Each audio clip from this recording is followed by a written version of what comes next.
Hello everyone. बेटा आज हम केमिकल काइनेटिक्स के न्यूमेरिकल स्टार्ट करेंगे। पहले हम स्टार्ट करेंगे इंटेक्स क्वेश्चंस। तो हमारा टॉपिक है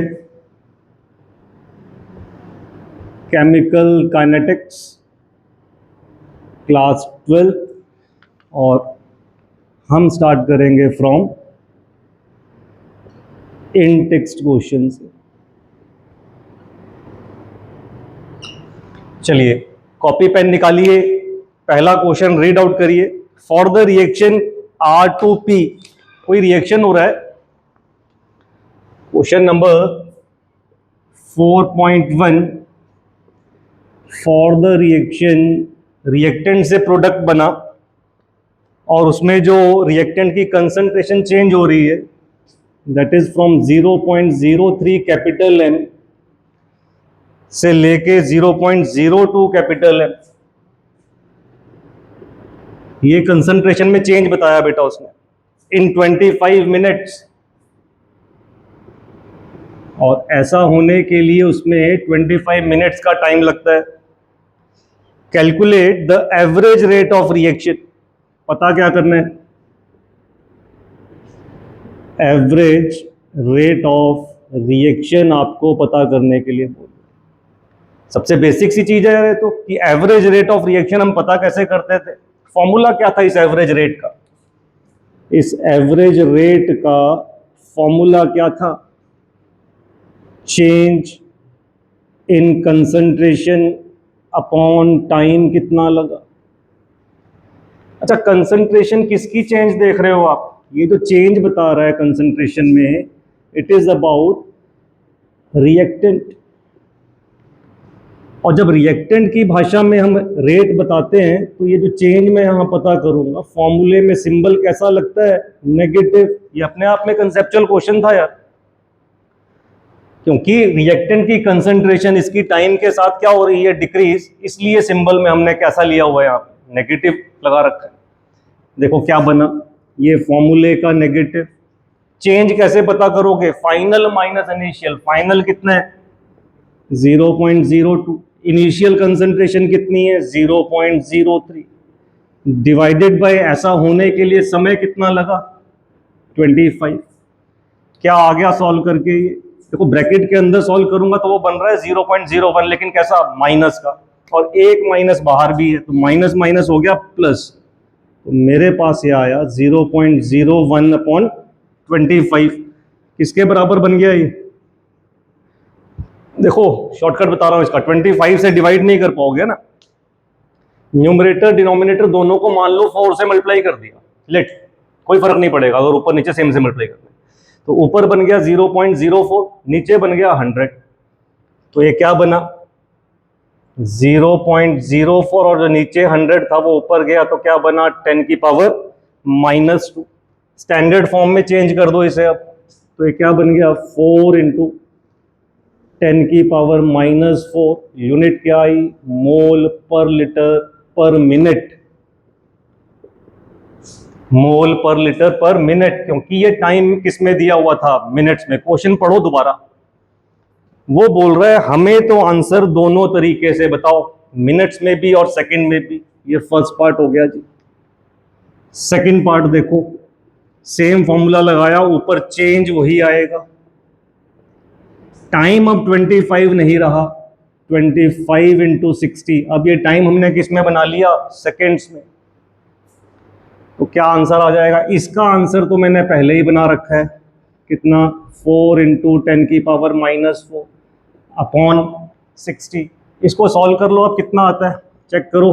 15 4 या 60, डिनोमिनेटर में 15 बन जाएगा। ये आपका हो जाएगा 6.6, 6.6, और पावर उसकी इधर आ गई तो -6 मोल पर लीटर पर सेकंड में आया। तो सेकंड पार्ट का आंसर ये है और फर्स्ट का आंसर ये है। सेम क्वेश्चन था, सिर्फ यूनिट्स के पॉइंट ऑफ व्यू से उसने बात की। चलिए सेकंड क्वेश्चन रीड आउट करो। क्वेश्चन नंबर 2,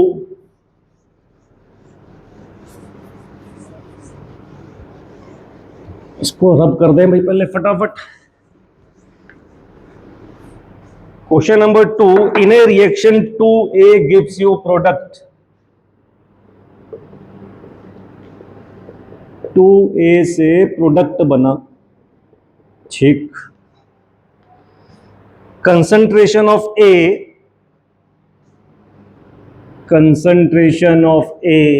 डिक्रीजेज फ्रॉम 0.5 से 0.5 मोल पर लीटर से पहुंच गई वो 0.4 कैपिटल M। यहां से यहां कंसंट्रेशन चली गई और इतना होने में उसको जो टाइम लग रहा है दैट इज 10 मिनट्स। ऐसा करने में उसको 10 मिनट्स लगते हैं, ठीक है जी। आगे देखो, calculate the rate during this interval. Rate पता करो। तो देखो रेट के लिए क्या फॉर्मूला बन रहा है, इस पर कोफिशिएंट 2 है ना। डिफरेंशियल वाली बात सोचो, डिफरेंशियल रेट इक्वेशन इसकी कैसी है, 1/2 dA बाय dt। पढ़ी थी ना डिफरेंशियल रेट इक्वेशन कैसे बनती है, जो कोफिशिएंट्स हैं वो 1 में आ जाते हैं। तो ये बना आपके पास -1/2 dA मतलब कितना चेंज हुआ, 0.4 final minus 0.5 initial upon time कितना लगा जी 10। क्या बन गया, अब ये इसको माइनस करोगे तो ब्रैकेट के अंदर नेगेटिव का 0.1 बन रहा है, बाहर भी नेगेटिव है, कैसा हो गया जी, पॉजिटिव हो गया। अपॉन में एक 2 है और अपॉन में एक 10 है। क्या आंसर बन जाएगा ये, इसका भी 10 नीचे कर दूं तो दैट इज 0.5 इंटू 10 की पावर -2। स्टैंडर्ड में कन्वर्ट करें अगर तो इंटू 10, 5 और अपॉन 10 -3। यूनिट क्या आ गई, मोल पर लीटर पर मिनट। सेकेंड्स में करना हो अगर आपको तो इसी टाइम को 60 से मल्टीप्लाई कर देना, फिर जो आंसर आएगा उसकी यूनिट आ जाएगी मोल पर लीटर पर सेकेंड। चलिए क्वेश्चन नंबर 3 नोट कर लो इसको, साथ साथ पेन चलाते रहो भाई। सिर्फ देखने से न्यूमेरिकल कभी नहीं आएगा आपको, जब तक पेन नहीं चलाओगे तो नहीं सीख पाओगे।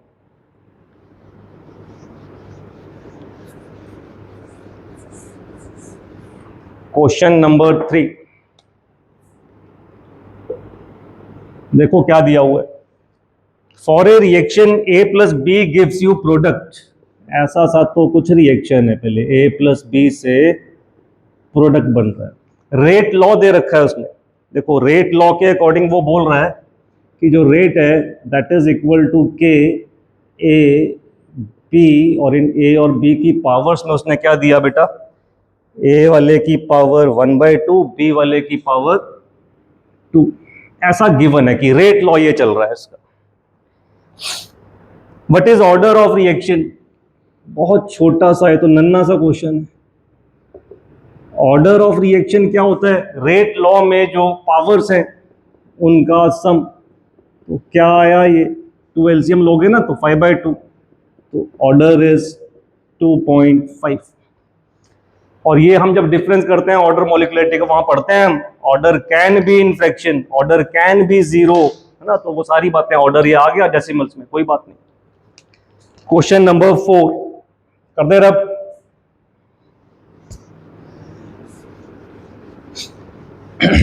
क्वेश्चन नंबर 4.4 पढ़िए भाई, क्वेश्चन क्या कह रहा है, conversion of molecule X to Y। कोई मॉलिक्यूल है X, वो बदल के बना Y, और क्या बता रहा है क्वेश्चन में, वो सेकेंड ऑर्डर काइनेटिक्स को ये फॉलो कर रहा है। चलो बाद में देखेंगे। If concentration of X, if concentration के लिए देखो स्क्वायर ब्रैकेट होता है, concentration of X becomes 3 times, अगर कंसंट्रेशन ऑफ X को 3 टाइम्स कर दिया जाए, how will it affect the rate of formation of Y। इसको 3 टाइम्स कर दिया तो rate of formation of Y पे कितना फर्क पड़ेगा। पहली बात तो आपको ये पता होना चाहिए कि जो rate of formation of Y है दैट इज नथिंग बट, ये क्या चीज है, this is rate of reaction. Question को समझो यार, क्या बोल रहा है वो कह रहा है कि X से Y जा रहा है, रिएक्शन सेकंड ऑर्डर को फॉलो कर रहा है, चल रहा था, तुमने किसी ने बीच में आके पंगा लिया और कंसंट्रेशन x की 3 गुना कर दी। तो अब जो नया रेट ऑफ रिएक्शन होगा उसके साथ क्या हुआ होगा? तो चलो, ओरिजिनली रेट लॉ क्या बता रहा है? अकॉर्डिंग टू रेट लॉ क्या बना? R इज इक्वल टू के, रिएक्टेंट एक ही है, कौन सा है? X। ऑर्डर क्या चल रहा है इसका? 2। So this is my equation number 1। Now according to question क्या बदलाव हुए?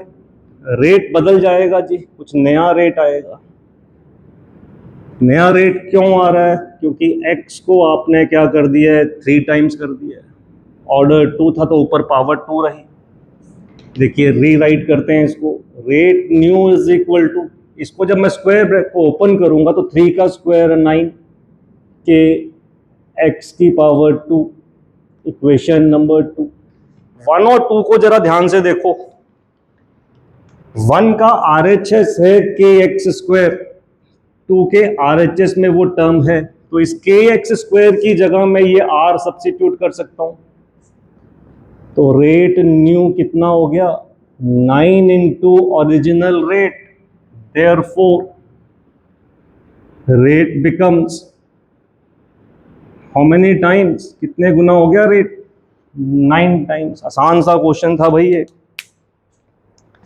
चलिए, क्वेश्चन नंबर, ये कौन सा किया हमने? 4, है ना? 5th क्वेश्चन पढ़िए बेटा।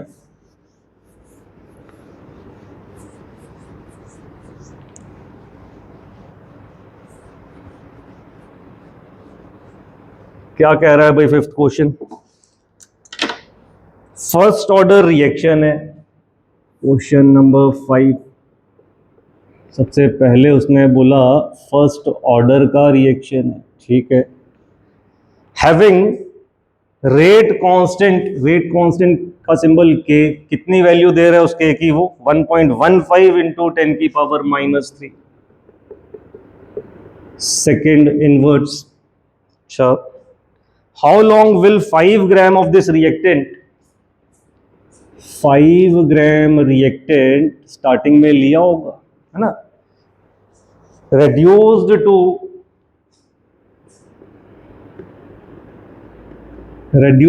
to जो 5 ग्राम का रिएक्टेंट है वो कम होता होता कितना रह जाएगा? 3 ग्राम। तो ऐसा चेंज होने के लिए टाइम लगेगा ना, तो कितना टाइम लगेगा? जैसे ही, अब आंसर देखो, इसका सॉल्यूशन देखो। जैसे ही फर्स्ट ऑर्डर उसने बोला, तो फर्स्ट ऑर्डर के लिए टी कैसे निकलता है यार? 2.303 अपॉन के log of a upon a minus x, ऐसा फॉर्मूला है फर्स्ट ऑर्डर का। अब इसमें हमें k की वैल्यू उसने दे रखी है 1.15 इंटू 10 की पावर -3। लॉग स्मॉल a किसको रिप्रेजेंट करता है? इनिशियल कंसंट्रेशन को। तो इनिशियली कितनी चीज थी? 5। a माइनस एक्स किसको रिप्रेजेंट करता है? फाइनल। फाइनल चीज कितनी रह गई है? 3। चलो यहां से सॉल्व करते हैं। तो ये लगभग इसको 2 पे कैंसिल कर रहा है, तो time comes out to be 2 multiply by ये 10 की पावर -3 ऊपर गया, क्या बन गया? +3। ब्रैकेट बना लेता हूं, यहां लगाऊंगा लॉग की property, log a upon B. Log a upon B किसके बराबर होता है? Log a minus log B के। फर्दर देखिए भाई, ये बन गया मेरा 2 इंटू 10 की पावर 3। लॉग 5 कितना होता है?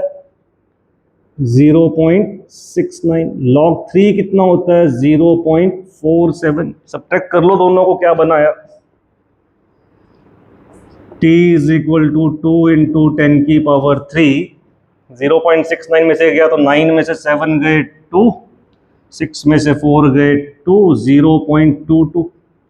0.22 अब इस 2 से मल्टीप्लाई हो गया, क्या बन गया? टाइम 0.44 इंटू 10 की पावर 3। स्टैंडर्ड में चेंज करूं, इस 10 की पावर 3 में से 10 ले लो, इसको मल्टीप्लाई कर दो, क्या बन गया? ये 4.4 इंटू 10 की power 2 seconds.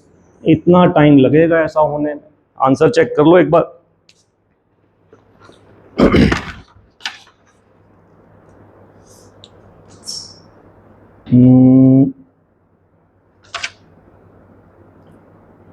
Correct.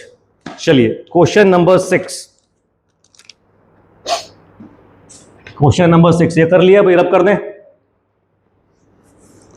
6th question पढ़ो बेटा।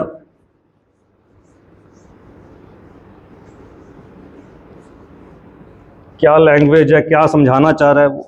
Time required for decomposition of SO2Cl2। Time की बात हुई है, पहले कुछ देखें। To half of its amount, ध्यान पड़ना, यहां सिर्फ टाइम की बात नहीं हुई, हाफ ऑफ इट्स अमाउंट की बात हुई है। तो आधा समय जो लगा है ना, तो हाफ टाइम क्या होता है, टी हाफ। टी हाफ के बारे में बात हो रही है। कितना, 60 मिनट्स। चलिए, if decomposition is of first order, तो उसने हमें बता दिया कि ऑर्डर क्या है रिएक्शन का, फर्स्ट है। Calculate the rate constant, find क्या करना है, ये भी बड़ा आसान सा क्वेश्चन है। फाइंड करना है रेट कांस्टेंट, मतलब कि क्या फॉर्मूला होता है, टी हाफ और के को जो रिलेट कर देता है, वो भी फर्स्ट ऑर्डर में। वो फॉर्मूला हमने याद किया हुआ है क्या, T half is equal to 0.693 upon K. अब के पता करना है, के को उठा के इधर लाओ, टी हाफ को उधर ले जाओ, तो के कितना हो गया, 0.693 upon T half. T half कितना है, 60। इसको डिवाइड करो 0.693 को इससे, 60 से, तो ये 1.1 इंटू 10 की पावर -2। के की यूनिट क्या आएगी, फर्स्ट ऑर्डर में के की वही यूनिट होती है जो टाइम की हो, बस कर दिया क्या जाता है, इनवर्स। तो टाइम की यूनिट वो देके चल रहा था मिनट में, तो जो के आया वो कैसा आया, मिनट इनवर्स। चलिए क्वेश्चन नंबर 7। अच्छा, 7 पे जाने से पहले आप आंसर को यहां पे छोड़ भी सकते हो, और अगर बाई चांस क्वेश्चन में उन्होंने कहा कि नहीं हमें नहीं चाहिए मिनट में, हमें तो सेकंड्स में चाहिए, तो क्या करना है आपको, सिर्फ इस 60 मिनट्स को इंटू 60 कर दो। मतलब इसी क्वेश्चन में अगर आप 0.693 अपॉन 60 इंटू 60 करके सॉल्व करके आंसर निकालोगे, तो उसकी यूनिट फिर क्या आ जाएगी, फिर वो सेकंड इनवर्स में आएगा, और उसका आंसर होगा आपका 1.9 इंटू 10 की पावर -4। सॉल्व करके देख लेना इसको। चलिए जी, क्वेश्चन नंबर 7 पढ़िए।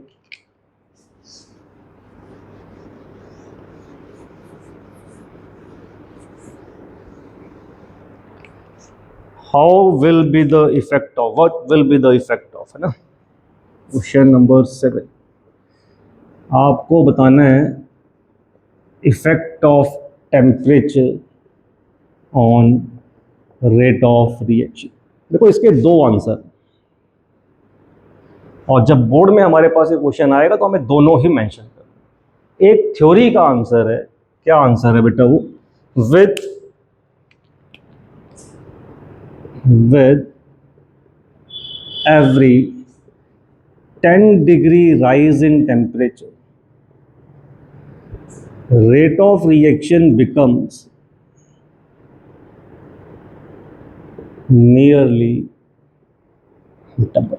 तो ये तो एक अंदाजा है ना, अनुमान है, एग्जैक्ट बातें नहीं है। वो कह रहा है कि 10 डिग्री टेम्परेचर बढ़ा दो, तो जितना रेट उस समय पहले चल रहा था उसका नियरली कितना हो जाएगा, वो डबल हो जाएगा। मैथमेटिकल फॉर्मूला हमें दिया अरहेनियस ने, और वो रिलेशन क्या है, k is equal to A E की पावर -EA अपॉन RT। तो टेम्परेचर, यहाँ T टेम्परेचर है, कितना टेम्परेचर चेंज करोगे अकॉर्डिंगली रेट चेंज हो जाएगा। तो जब आपके पास ऐसा कोई क्वेश्चन आएगा कि टेम्परेचर का क्या इफेक्ट है, आपको दोनों बातें करनी है, ठीक है, कि 10 डिग्री राइज करते हो तो rate of reaction nearly double हो जाता है, और अगर अरहेनियस का मैथमेटिकल रिलेशन देना चाहें तो that is k is equal to A E की पावर -EA अपॉन RT। इसके बाद आप टर्म्स एक्सप्लेन कर सकते हो कि ये क्या है, where k is rate constant, A Arrhenius constant, EA activation energy, R gas constant and T temperature in kelvin. चलिए क्वेश्चन नंबर 8, वेदर बड़ा ह्यूमिड हो रखा है। क्या क्वेश्चन है?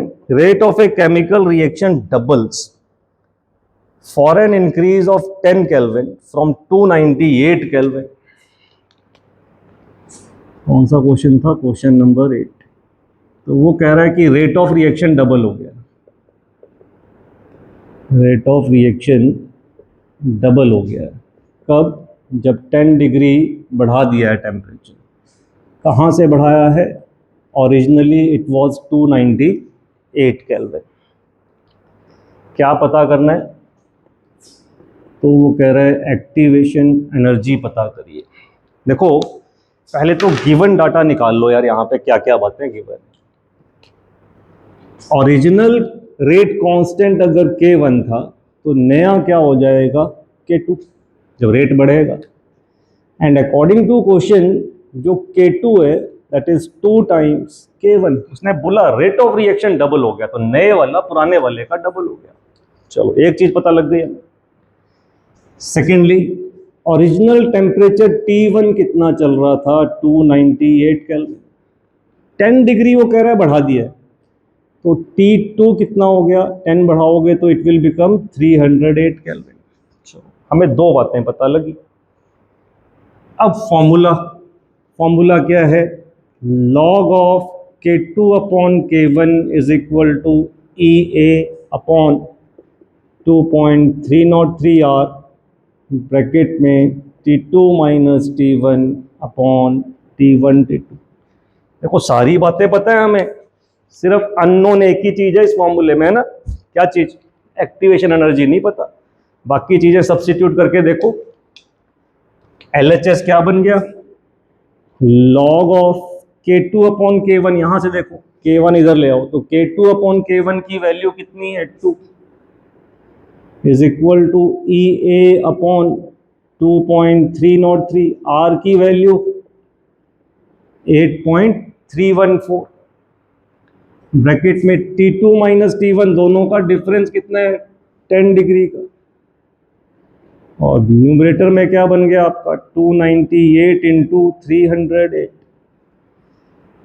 log 2 की वैल्यू रख लो।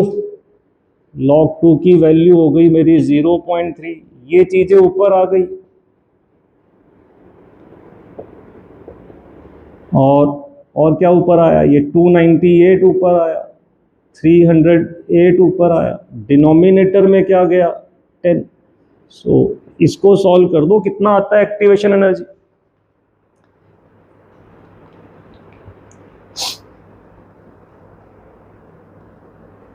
$52,000 के आसपास आएगा ये। एक बार कैलकुलेटर से या खुद करके देखो।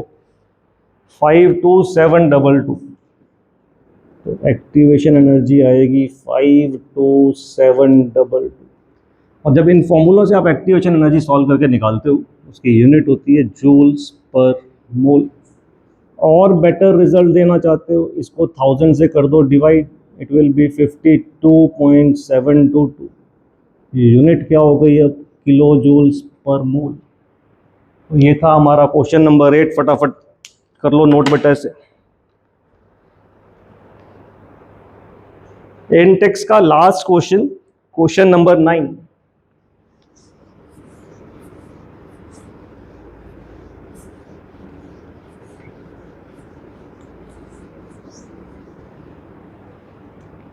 पढ़िए भाई क्वेश्चन नंबर 9 क्या कह रहा है। लैंग्वेज में तंग करेगा आपको question. Activation energy for the reaction 2 times HI gives you H2 plus I2। ऐसा कोई रिएक्शन हो रहा है, ठीक है, और इस रिएक्शन के लिए एक्टिवेशन एनर्जी 209.5। एक्टिवेशन एनर्जी है 209.5 किलो जूल्स पर मोल। और क्या दिया क्वेश्चन में?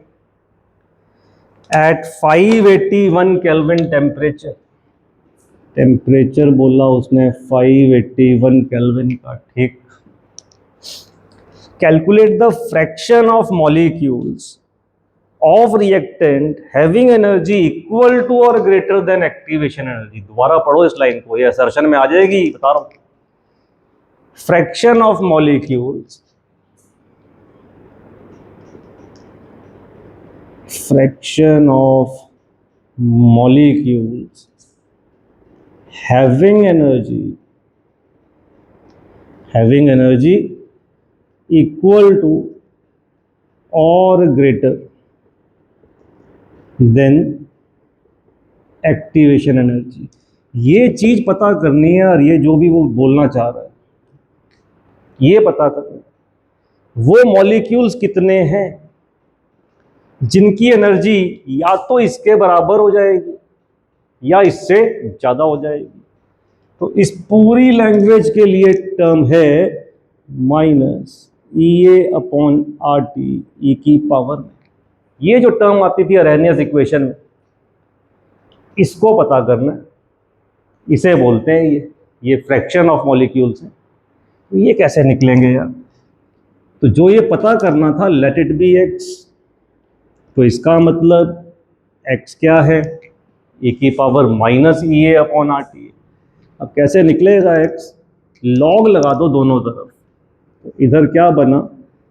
log ऑफ x, इधर क्या बना? log ऑफ e की पावर माइनस EA/RT। और जब लॉग लगाया है ना हमने, एक सेकेंड, जब लॉग लगाया है तो लॉग का बेस क्या चल रहा होगा? e।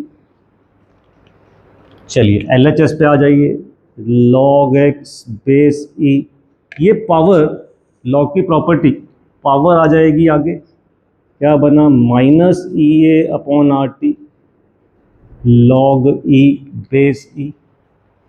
जिसका लॉग देख रहे हो उस बेस भी वही हो गया, तो ये वैल्यू हो गई 1। क्या बना? log x base e is equal to minus EA/RT।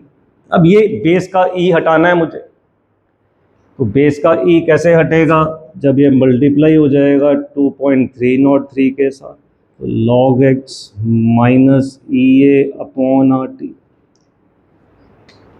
2.303 उधर ले जाओ तो इधर सिर्फ log x बचा, यहाँ माइनस EA की वैल्यू रख दो 209.5 इंटू 10 की पावर 3। ये गलती हो जाती है कई बार।